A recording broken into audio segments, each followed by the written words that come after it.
नमस्ते, प्रणाम। मैं केसरी यादव। मैं एक पोखरा पूजने वाला गाना लेके आई हूँ। जब सब लोग तारा तीरने जाती हैं और वहाँ से सब औरतें वापस आती रहती हैं, तब का गीत है।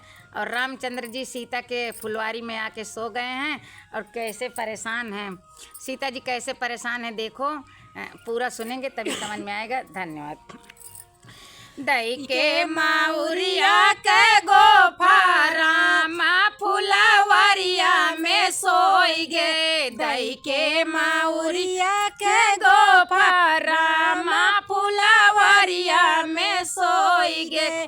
ससुरे में होते तो सासू जी से कहते, ससुरे में होते तो सासू जी से कहते। नैहर में माया ला जाने रामा फुलवरिया में सोई गे।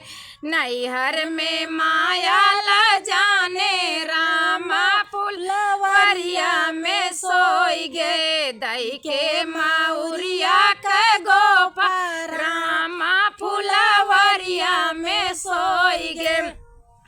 ससुरे में होते जेठान जी से कहते, ससुरे में होते जेठान जी से कहते।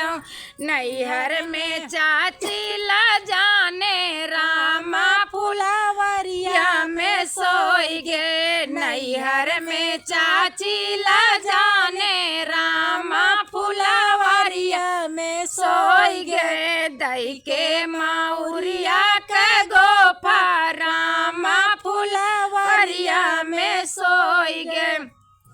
ससुरे में होते देवरान जी से कहते, ससुरे में होते देवरान जी से कहते।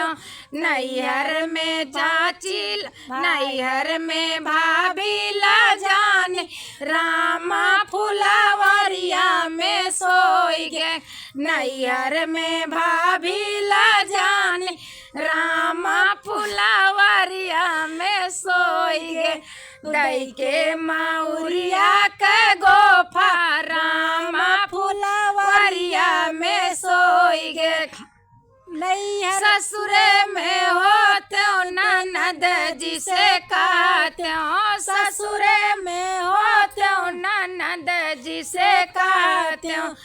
नैहर में बहिनी ला जाने रामा फुलवरिया में सोई गे। नैहर में बहिनी ला जाने रामा फुलवरिया में सोई गे। दई के माउरिया के गोफा रामा फुलवरिया में सोई गे। ससुरे में होते देवर जी से कहते, ससुरे में होते देवर जी से कहते। नैहर में भैया ला जाने रामा फुलवरिया में सोई गे। नैहर में भैया ला जाने रामा फुलवरिया में सोई गे। दई के माउरिया के गोफा रामा फुलवरिया में आई गे।